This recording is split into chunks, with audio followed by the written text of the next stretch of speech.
San Francisco is next to Detroit. You can look at crime statistics, vacancy statistics, homeless statistics. I see the governor's sending in federal troops or sending in the National Guard or something, which actually sounds like Detroit. The only thing that would make it more Detroit is like riots to the National Guard. And then we'd actually look like 1960, montages. So no, it's getting worse, not better. I think you can see some trends in the South Bay that might be a little bit better. I think there is a bit of resurrection around energy, about company building that's real versus entitlement versus woke, in the pockets like Mountain View and South. So maybe slightly more optimistic there. But of course, that's also a lesson of history. San Francisco, as the epicenter of technology, wasn't really a true story until at least 2010. All of the technology companies that people remember were built in the South Bay, not San Francisco. And it's only like the modern Square, Twitter, Airbnb that were SF phenoms in that relatively recent era. So I think it's an anomaly anyway that San Francisco is equated with technology. How is Miami trending these days? I've seen people on Twitter claim that there's certain people moving back to San Francisco. So every time I see someone tweet that someone moved back from Miami to San Francisco, I'm like, name a single person. And they never cite a name. I don't know a single person, socially or professionally, that moved from the Bay Area that's went back. Single person. I'm happy if anybody tweets a name. That'd be great.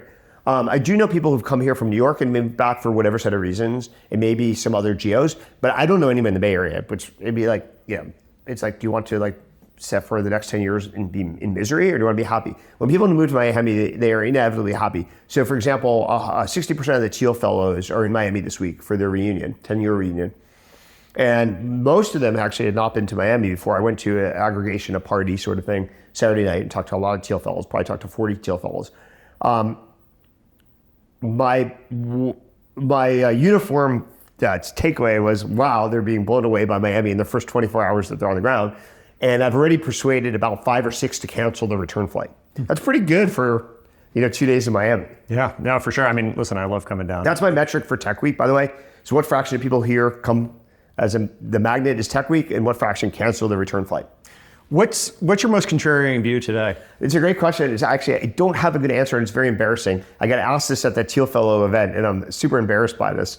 All my views that I've had are out there in the public domain, and I think most have been validated by history. The idea that remote work was fiction, I think, is more conventional. The idea that the coronavirus was not a byproduct of some bat biting some random person in some wet lab is almost surely true. Which Bloomberg dismissed as a fringe theory only a year ago. The idea that the markets were overinflated and were on the precipice of a 1999-2000 collapse has obviously been true and proven.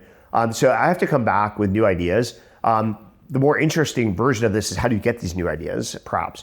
And so what I tend to do is I like to read books, like real books.